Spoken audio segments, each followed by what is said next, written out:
Hey, and welcome to the Drep and Stone podcast, the podcast where two friends raise a glass and have a conversation. I'm Nick. I'm Kyle. Ooh, got a little lilt to that voice there, Kyle. Well, I'm getting older. Kyle, this week, as we get started, I think we should invite everyone to grab a pour of something delicious and sip along with us. Yeah, always. Nobody likes to drink alone, and that includes us. Absolutely. I mean, you and I are drinking with each other. We're doing so digitally, but we're drinking with each other. So we invite everyone else to drink along with us so that you're not drinking alone. The more the merrier, as they say. That's what they say. Who is this they? It's us. Some posh influencers out there, I would assume. You mean us? Exactly. And I'd also like to take a second to ask everyone to support the podcast. You can do so in a couple different ways. You probably know all the ways at this point, but rate Drep and Stone wherever it is you get great podcasts like this one. Tell someone about the podcast. And finally, if you feel so inclined to financially support the podcast, you can do so through our Patreon page. That's patreon.com/Drep and Stone. There you go. You nailed that. Thanks. I don't feel like I did because magic of editing, everybody else never hears all that mess up. Rate it, share it, and drop a dime on it. Ooh, a full dime. Yeah, no hate pennies. So are you drinking on your end? Not currently, but I want to. Cool. We have very few bottles together that we both have in our collections. But one that we do have is an old-time favorite. It's a bit of a throwback. To what episode did you say? Episode 16. 16. It's been a minute. That was January of 2020. Whoa, good times. Yeah, January of 2020, before everything changed. Yeah, the best of days. Sure. Very early Drep and Stone. Yeah, no joke. Have we ever revisited a bottle? Not other than our birthday bottle. I don't think. Oh, the redemption we did. Yeah. No, I don't think so either. I think we've featured bottles and then they've, shown up in like a blind kind of a thing. Oh, yeah, sure. But never just like a single highlighted feature. Right. I'm excited. I'm excited to revisit a bottle because I'm excited to have our taste changed. Is this bottle, obviously these aren't the same bottles from 2020, but has this drink change, has this whiskey change, have our taste changed. And it'd be really interesting to do? What was that? If I can do it, because it seems like an editing nightmare. Right. But if I can put our tasting notes from that first episode, right, just kind of along with our tasting notes today. Gotcha. I'm gonna try. That'd be pretty interesting. So if everyone listening, you don't hear the tasting notes from 2020, you'll know that I couldn't do it. All right.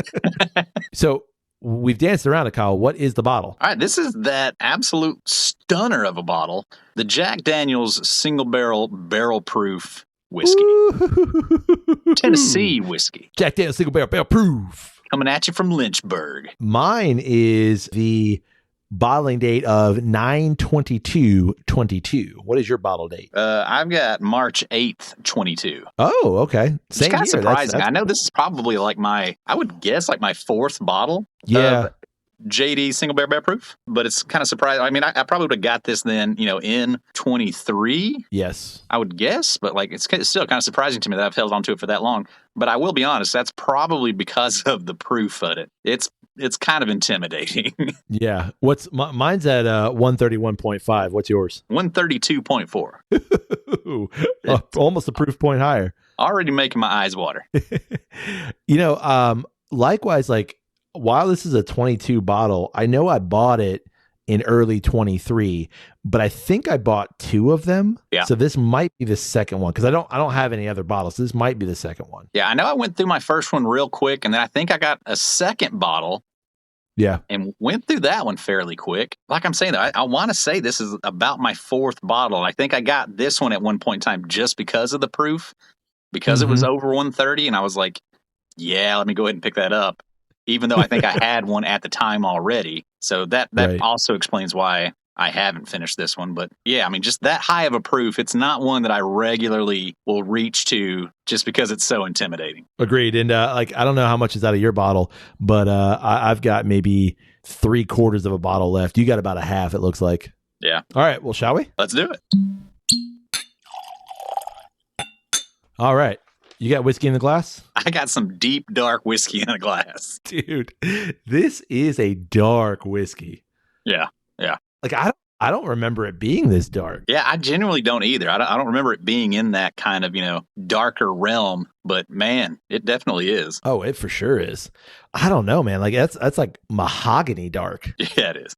Whew. Give it a swirl. I know. Holy, it is thick. It's just like syrupy. Yeah. I gotta be honest, like it's been a minute. It's probably been a good, man, maybe year since I've had any out of this bottle. It hasn't been that long for me. I know at one point when I picked up the Jack Daniel's rye barrel proof. That's right. I remember doing a couple of things with those where I know I did like a burr rye a couple of evenings and had them side by side where I was just kind of curious what connections they had to each other. But yeah, just to have like a pour of it on its own by itself, it's been quite a minute. Yeah. Now that you say that, I did throw it in a tasting probably back in like maybe September, October, something like that. Yeah. I did a tasting for a couple of people and that was in it. And so I have had it, but I haven't had it. You're right.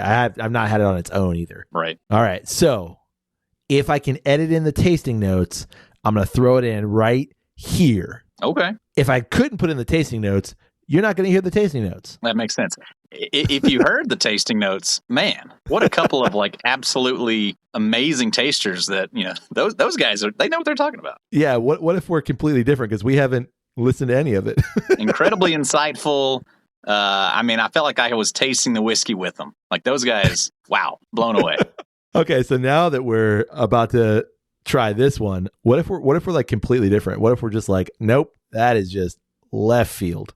I can't imagine it being that way. However, what I would say is that my memory of that time period, the Jack Daniel's single barrel proof, that was, I would say, like my first bottle that I would say was one, I had heard enough about it that it had a good reputation. I really wanted to try it. And like, I remember the general take on it was that it was everything that the antique collection is, just at an affordable price. Like it was up there standard wise with those bottles. Yeah. And I'm going to say still likewise that like it is roughly $75 a bottle still.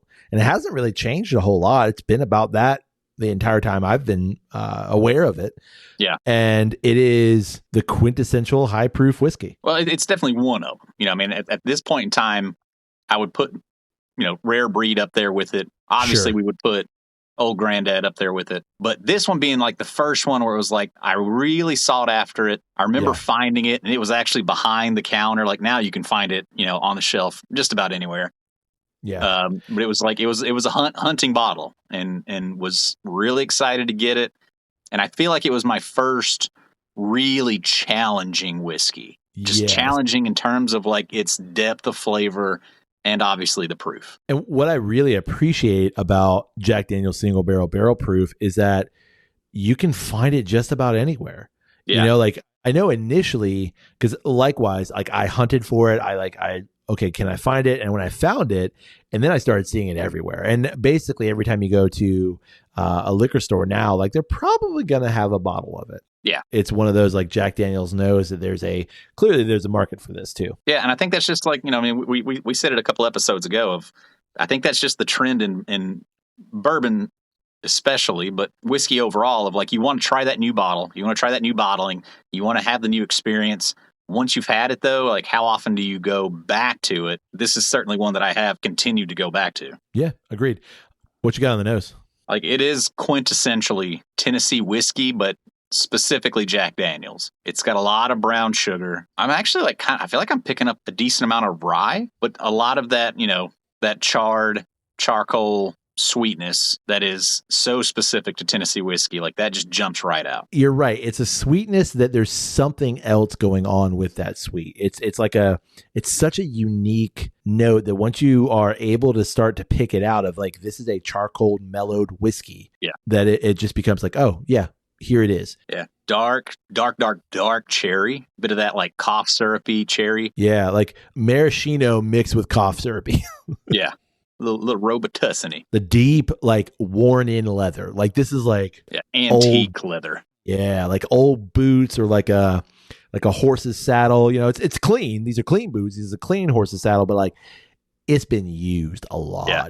And it doesn't smell old. It just smells deep. Yeah, I get a bit of like dustiness. But what I guess I mean is like it smells more complex than it does old. Because like the age statement on this, first of all, it's technically NAS. You know, I'm going to say it's 4 years basically. It's just regular Jack Daniels, which is in that 4 to 5 year range, kicked up to the barrel proof. Right. Or I guess not diluted down to regular proof. Right. But, you know, so it's not like you're dealing with a 12-year whiskey here, you know? Right. And I would imagine this probably benefits from that, honestly. I agree. Do you think it's because, like, if you were to add more age to it, it would just, like, mess with that complexity? Off of what I'm getting off the nose, I feel like I'm already getting enough barrel influence from the charcoal mellow that's going to be present. Yeah. And I think if you aged it, you know, say it was a 10-year, I think it's just going to continue to make that barrel note more prominent. And maybe they've got it at the right balance here. I know I said like it's at least 4, but you do some like super quick research on Jack Daniels, and most of it tends to be in that 5.5, 5-ish range.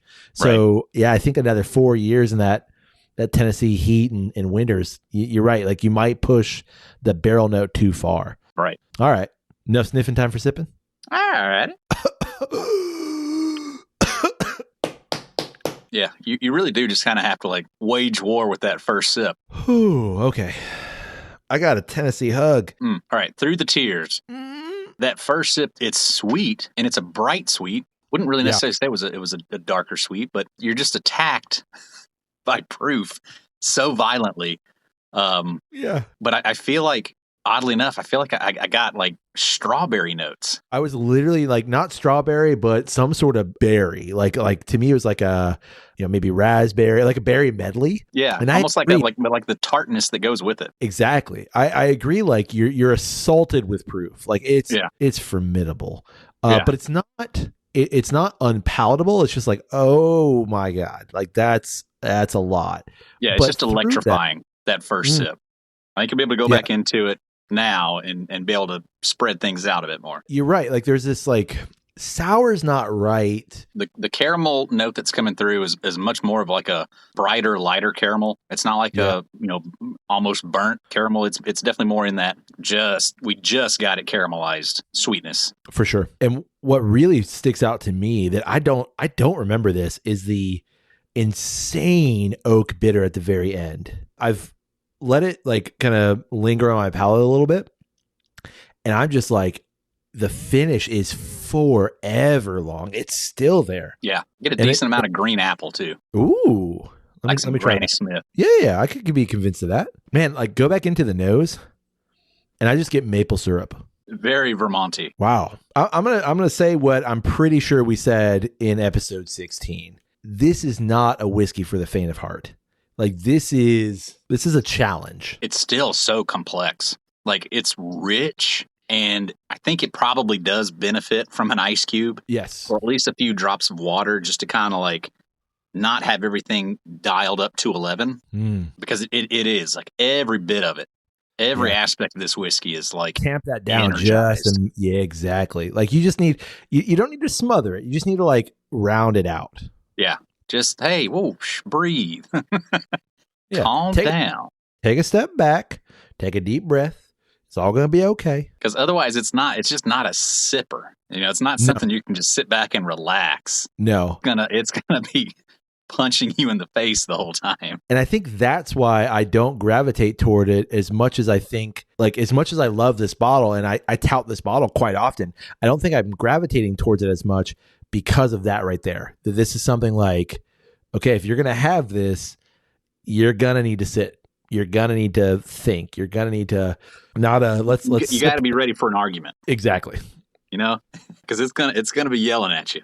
You got to be ready to take that. I mean, I think we've said it plenty of times of like, you know, our sweet spot is somewhere between 100, 110 on any given day when you're just looking to relax and enjoy a whiskey. So to have something over 130, you best be ready to go into battle with it because it's not going to be just I'm just going to sit back and sip on this for a bit. And I think that's what keeps more people from buying this as well. Like I know it's a popular whiskey or Jack Daniels wouldn't be selling it, but it's one of those like, and I think we've talked about this before of this is where Jack Daniel's shines, but most people who are going to buy Jack Daniel's are not going to buy that. You know, like I don't think that this is a whiskey for your Jack Daniel's drinker. Like if you're into Jack Daniel's, more than likely you're not going to gravitate towards this. Oh yeah, no. Like yeah, if just regular Jack is your jam, there's probably not a whole lot about this that you're going to be like, oh yeah, that's my favorite thing, just amped up. It's just going to be like,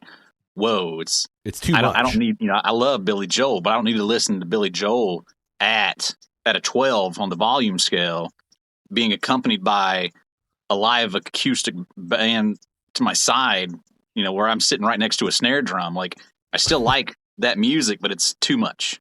Right. Exactly it. Because I would say that, first of all, I don't think you can do a pairing against regular Jack in this, because this would just wash it out completely.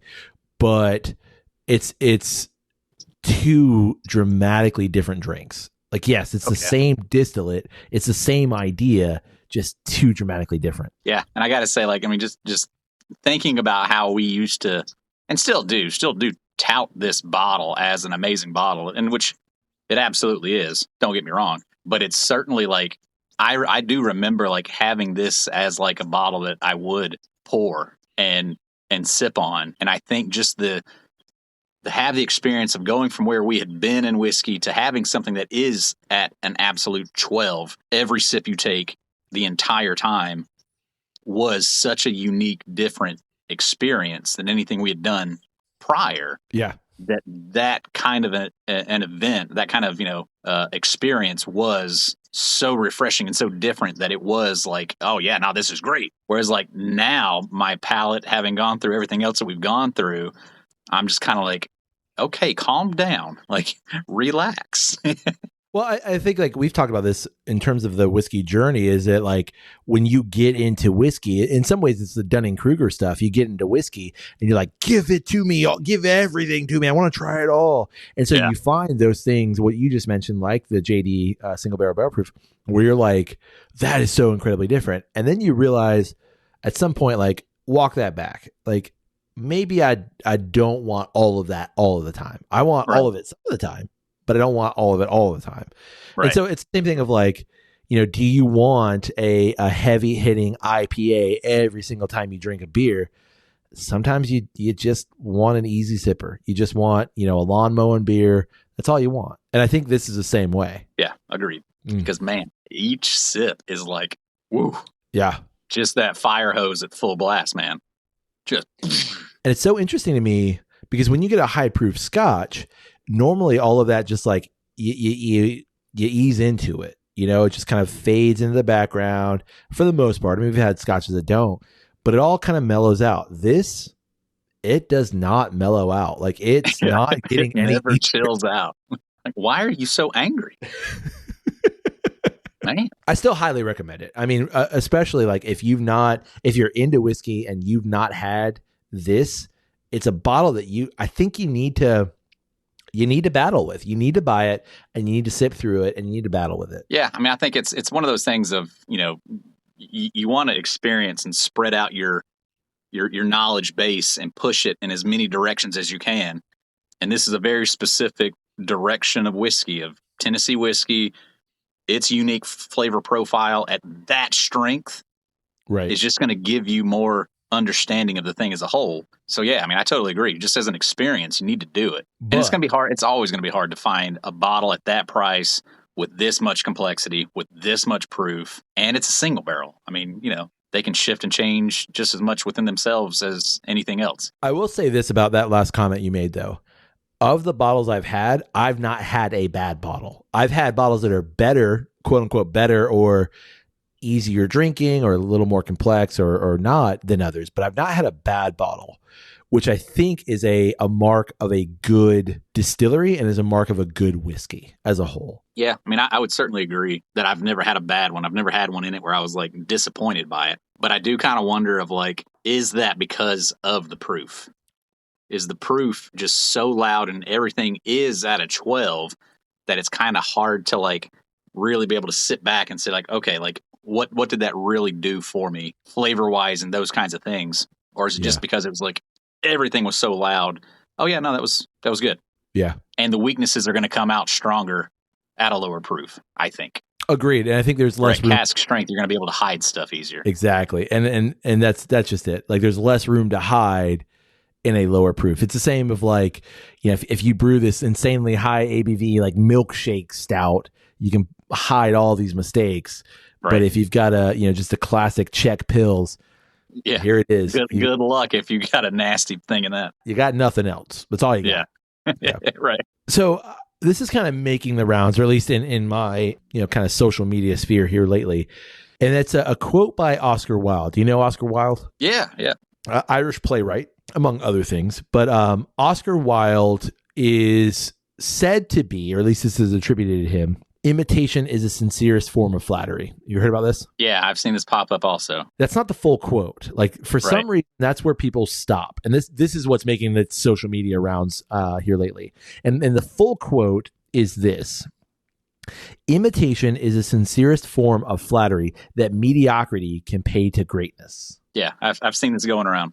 First of all, I was like, okay, yeah, I've heard that before of this kind of, moving, or this quote as a whole, that imitation is the sincerest form of flattery that mediocrity can pay to greatness. So, yeah, I've heard this before, but it's never really struck me until now. Why is that? Because I think we've become something of whiskey experts. I don't know if I'd always put myself in that category of an expert, but I know, like, outside of the podcast and you and I, like, people ask me all the time for recommendations, ask me my thoughts on things. I know that's the same for you. Yeah. So, even in our friend groups or people that we're, familiar with, like that's always a thing now of like, well, ask Nick that question, ask Kyle that question. He's got recommendations. He's the whiskey guy. He knows things, right? Right. And so we just had an experience where we went to the Atlanta Whiskey Festival and we got to meet a lot of people, and like, in conversation with some people, it came up that like we are sort of whiskey experts. Not that people kind of like went up to us and like, oh, you guys are the whiskey experts, but just in conversation, like it was clear we know a lot about whiskey. Yeah. I think, it's just, I think it's the realization that like we put more thought and putting more emphasis on understanding what we're drinking. Yeah. And having a collective of that information with as much as we've tried and different things like that than your average fan of whiskey or drinker of whiskey has done. And so it just kind of got me thinking about experts versus imitators. Now, I recognize like what you just said and me kind of saying this. If you look at all of our videos on Instagram and Twitter and TikTok and stuff, like we make funny videos where we're pairing stuff and all of that, like that is a part of everything we do. But some of it's in jest, some of it's us just having a good time and being funny and liking pairing things. But I think like deep down, I don't know if I would call myself a whiskey expert, but I realize that knowledge base is there. And I don't want to, like, I'm not calling out anybody else, but I think that there's this clear distinction, or I'm starting to make a clear distinction, not only in like myself, but in other people, this idea of experts versus imitators. Right. And why I say that is because being a part of, a content driven perspective and being in the social media sphere that we're in, there's a lot of information, right? Like it's just constant information. I think that if we want the highest quality of information, we have to speak to the best people. But part of maybe social media's problem, or just the problem in general, is that so many people claim to be experts who really aren't. So like I've wrestled with this idea of like how to distinguish between an expert and an imitator. Oh yeah, that's an impossible task. I thought it was. I agree with you. I thought like, man, how do I start to distinguish between expert and imitator? And I did some Googling. I did a bunch of research. Like I read a couple articles, listened to a bunch of people talking about it and kind of like mulled through some of this. And like, to be fair, this has been something that I've been thinking about for a good, like the date on my article here says 12/12/24. So I've been thinking about it for a minute. Right. I think I have some answers here. So I wanted to run some of this by you and just get your thoughts. Okay. Okay. So the person opens the blog post with, think of all the money managers who borrow their talking points from Warren Buffett. They might sound like Warren Buffett, but they don't know how to invest the way Warren Buffett does. They're imitators. It's very hard to tell the difference between a good money manager and someone who just has the patter down. In other words, someone who can just talk a good game. So this person posits that here's how to look for an expert versus an imitator. Number one, imitators can't answer questions at a deeper level. Checks out. Specific knowledge is earned, not learned. What are your thoughts on that? Earned, not learned. Anybody that considers themselves a true expert in any field would tell you that. Would be that, yes, like there's only so much I can get out of studying about a thing, reading about a thing. It's not until you're actually thrown into the thing and you're learning on the fly doing the thing that's where you're really understanding and you're gaining that expertise in that thing. Like you learn so much more by actually doing the thing than you can by watching somebody else do the thing or reading about the thing or whatever. When you actually do it, that's when you're actually learning anyway. I agree completely. I think it's that like idea of, when you come across an expert, it's someone where the scenario or the rules have changed and they're able to adapt. Like here's a standard answer that would be given in this scenario, but the scenario has changed, so you can't give a standard answer. So then they can adapt to that. A real nerdy example of that, I feel like, is in Harry Potter, where like when Harry gets the Half-Blood Prince's potions book, and it's got all this the extra notes of like, yeah, now this potion works, but you need to tweak this here and add an extra half turn here. Where it's like, yeah, like if you follow it step by step, you'll kind of get the essence of the thing. But like if I do these things, it comes out so much better. Like right. That's the expert. Like that's the guy that really that's not the guy that wrote the book, but like this guy has practiced it. He's put it into practice, and he knows what really makes it come out just right. It's the grandmother's cookies. It's like your grandmother could give you the recipe and make and you could follow that recipe exactly. And you're like, man, I made grandma's cookies. But you give them to somebody else and they're like, nah, grandma made them better. Right. Or you try them against a batch of grandma's cookies and you're like, wait a second. These ain't even close. Right. Because, it's like you just said, it's like, grandma said stir it 14 times, but she stirred it 15. Right. And I don't know, like that changes it. Yeah. So their next point, is that imitators can't adapt their vocabulary. Imitators, all they can do is just repeat jargon, repeat things that they've heard because there's no real understanding behind that vocabulary. They don't know how to adapt the vocabulary for the audience that they're discussing with or the audience that they're talking to. Yeah, I got no anecdotes for that one. I do, but I think it relates back to the whiskey aspect. Like I a couple months ago led a tasting for a group of about 30 people. You kind of do the like what is everybody's whiskey experience, and you kind of figure out who knows about whiskey, who doesn't know about whiskey.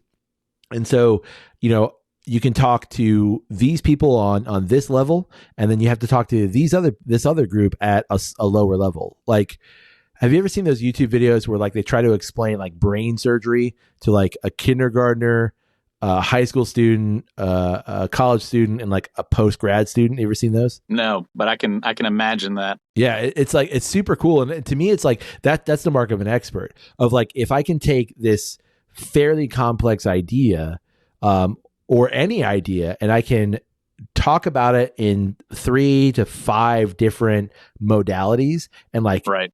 You can talk about it in different ways. That's the mark of an expert, not just someone who can repeat jargon and repeat things that they've heard. Yeah. It's the difference of like tasting a whiskey and being able to talk about it and accurately say what you're getting out of it, as opposed to gurgitating some tasting notes or something that's, written on the back of the bottle.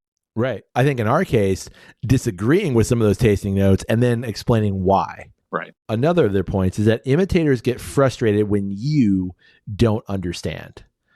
Like, they're trying to convey something to someone who's uninitiated, but they get frustrated when that person doesn't understand. But a real expert again, has the ability to be excited and like wants you to understand as they understand. So their love for genuine and their genuine curiosity really comes through. Interesting. I want to say that makes sense, but I don't know. I feel like I kind of disagree with that one a bit. Yeah, no, I mean, I guess it does make sense in terms of like if you're talking to somebody that claims to know nothing about the subject and you're trying to explain a thing and they don't get it. I think what's more frustrating is when if you are kind of somebody with more expertise and you're talking to somebody that clearly doesn't have that expertise but thinks that they do. Yeah. And you try to point out the flaw in their thinking and they don't get it. That's a tough one. But I guess it does make sense if it's somebody that really doesn't know anything about the thing and they're wrong on a aspect of it. Like I guess there is kind of more of that like desire that you can show them and get them there, like because you have the knowledge base to help them navigate right and get to the right conclusion. But I think it's the imitator, because they're only imitating, they're only parroting. Like when questioned on certain things, there's no reservoir of, I think it goes back to the first point, there's no reservoir of experience to draw from. So then like there's no genuine curiosity about the thing, or like, ask me the questions because I love talking about it. Like an example, you and I went to New York very early when we knew each other, and we went to the Met, and like I'm asking questions because I know nothing about all this art, and you and the buddy that we were with, like you're answering questions, genuinely answering the questions because you're also curious that, first of all, I don't know any of those things, but you love the things that we're looking at. So it was like, it came from this kind of genuine love of the thing, not that you were trying to impress me, just like, I want to give you this information because I love this information. And I think that that's what the imitator fails, is like, I'm just trying to impress you versus I love this thing. I don't care if you're impressed or not. And you're going to ask me questions. I want to give you the right answers, or as right of an answer as I can. Yeah. I guess like that's kind of like the thing of if the learner is genuine in their wanting to learn, if you can see that they're engaged and they're wanting to understand whatever the topic is, then yeah, like the expert is going to be way more energized. It's the same with teaching in general. If your student is engaged in the activity, engaged in the learning process, you're going to be so much more effective as a teacher in sharing that information than you are with like somebody that's just like, okay, like, I'm kind of checked out, but like, whatever. They go on to say that experts can tell you all the ways that they've failed. Yeah, that's more of that experiential aspect of it. The recognition of failure is part of that learning, and that I've got to stumble and I've got to just lose it completely before I really truly find the thing. Yeah, it's like another one of those quotes that I can't remember where or when I saw, but it's like, the thing of like, in learning how not to do the thing, you're still learning. Like maybe that was a failure, maybe that was not the success that you wanted, but you still learned and you still gained that experience. So that all plays into your expertise on the subject matter. And finally, they bring up that imitators don't know the limits of their expertise. An imitator will talk and talk and talk and talk, and they have all these great ideas, but they're unwilling to say, no, you know what? I don't know this. The sphere of my understanding has been reached, and that's as far as I can go. I'm willing to learn more, but I just don't know about that. Whereas an expert is someone who will recognize there's the limit. Like, I know all of this, but I don't know that. Yeah, I don't know. It's hard to think of like an example of like where that applies, but that makes sense. Plenty of people subscribe to the fake it till you make it kind of thing. Oh yeah, I can do all of it. And then you kind of rubber meets the road, and like, you don't understand the message you've gotten yourself into. I feel like I could see that kind of an example of happening more often, where like people see you as the expert and you're just not willing to admit that you're not. Right. And so they approach you with a task and they say, can you do that? And you're like, yeah, surely I can. Like, I must be able to. Yeah. And so they attempt it, and then they just absolutely can't because they don't recognize it within themselves of like, yeah, that's going to push my limits, but I think I can do it. I don't know. Yeah. So then I'm struck by how are experts then made? Like, is it just the mindset of the thing of like, I don't know this, but I'm willing to learn? Or as someone who becomes an expert in something, is it all about asking questions? Is it all about like, I want to know as much as I can about the thing, and I don't see myself as this expert? You show them the Dunning-Kruger map and you say, where are you on this? Point. And if they have no idea what the pit of despair is, then they're not an expert. If they haven't been down there, then you're not an expert in whatever you're trying to do. You're totally right. Like, I need to know that you thought you were great at this thing, and then you got humbled, and you're somewhere on this other side of this slope. And I don't really want you to say that you're towards the top, because even then I'm going to be skeptical.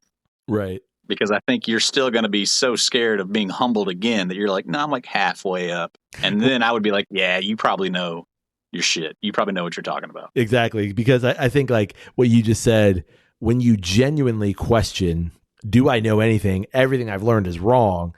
That's when you probably achieve some sort of like, actually, no, you do know some things. Yeah. That's why I'm always hesitant when someone says Nick is the whiskey expert. I'm always like, I don't think I am. I mean, I could absolutely tell you on that Dunning-Kruger chart of where I would feel like I'm at in terms of whiskey. Like, yeah, I think I felt like there was a point in time where I was like, man, I got 6 bottles of Blanton's in my car.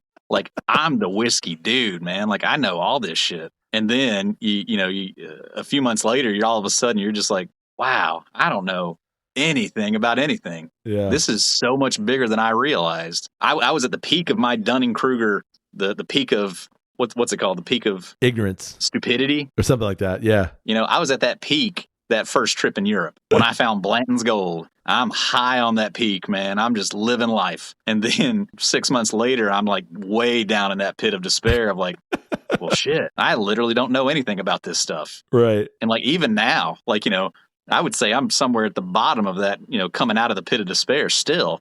After you talk to people like, Dahi, like, yeah, I've got a little bit of knowledge, and I know that I've got a lot more knowledge than most people. But I don't really know this stuff. It's so interesting. I think you're right in terms of like, you have to have that realization of, wow, the me then thought this. And that's where you start to kind of like crawl your way out of that pit of despair.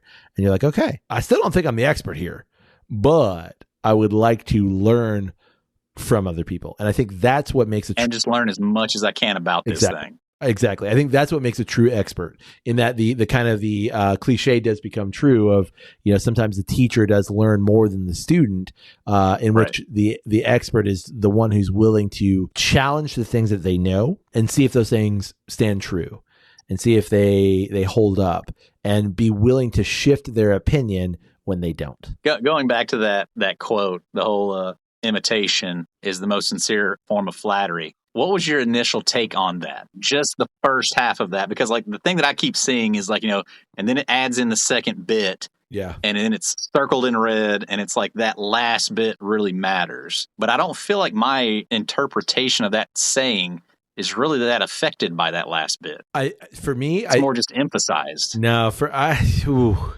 think for me it's affected in that the person who's doing the imitation doesn't realize their mediocrity. They think that they're imitating this person, and yes, they are flattering this person, but they don't realize their own mediocrity. That's the way I take that. Is that like the latter half of that quote is really putting the onus back on the one who's doing the imitation of, you're not the great. And so don't confuse those two things. Yeah, I mean, I feel like my interpretation of imitation is the most sincerest form of flattery has always been the idea of like, yeah, if somebody's copying what you're doing, it's because they see it as really good, and they're just trying to copy what you're doing. Right. Whether or not they can do it as good as you or better than you or whatever have it, they're still copying what they saw as something that was great. Right. It's that I saw what you did. I think it's great, and I'm now going to do it. Yeah. And that should flatter you. Well, and I think that's it. What you just said is that the imitator is doing it to flatter somebody else versus the expert or the originator is doing it out of like maybe, and I'm sure that there's some self-serving aspects, but doing it out of a genuine place versus I'm just trying to make a buck or I'm trying to imitate so that the originator is like, oh yeah, you're doing a thing too. Right. I think it's the foundation of that thing. What is its purpose? What is it serving? Right. Speaking of purpose and serving, I think this Jack Daniel's single barrel proof has served its purpose. Yeah, I do too. I think it needs a new name though. Single barrel proof has always just been so, it doesn't roll off the tongue. JDSBBP. What do you think? Better? What did you say? JDSBBP. No, I don't like that either. The Jack Daniel's Sin Babaroof. How about Jack Daniel's buy it, you're going to battle it? Yeah. I don't know. It just needs its own like word. Like you get that new bottle of Jack Daniel's. We all know it's a single barrel and that it's barrel proof, but it's like the Jack Daniel's legacy bottle. Like whatever they want to call it. Yeah. Jack Daniel's. Something like that. Jack Daniel's TUFF. Jack Daniel's, get the fuck off me. On that note, you got anything else? Nah, I guess that's probably it. That's my expertise on that. Well, we'd love to know, what do you think about the Jack Daniel's single barrel proof? Yeah, how many bottles have you had? And we'd also love to know, what are your thoughts on experts versus imitators? Yeah, which one do you feel like you're more often acquainted with? Yeah, ugh. I think we're surrounded by one of them. But a lot of people that think they're the other one. I agree completely. Well, you can get in touch with us through email. It's dripandstone@gmail.com. You can also get in touch with us through social media. It's always one word, Drip and Stone, DREP and Stone. Come find us over there on those social medias, and we'll wave back at you. Speaking of all of our social media, we're doing a lot of really fun, cool things there. Go check out a video. I know Kyle already said it, but like we're doing a lot of videos recently, and I'm enjoying them. I know you are too. Yeah, it's probably like the best thing we do. You're not wrong. We already told you how you can support the podcast. That's at the top of the episode. Go back, start the whole episode over, listen to that again, and do the thing, because we'd appreciate you doing that thing. Do that thing you do. Hey, buddy. Hey, buddy. May your glass overflow. And your ass never show. Cheers, buddy. Cheers.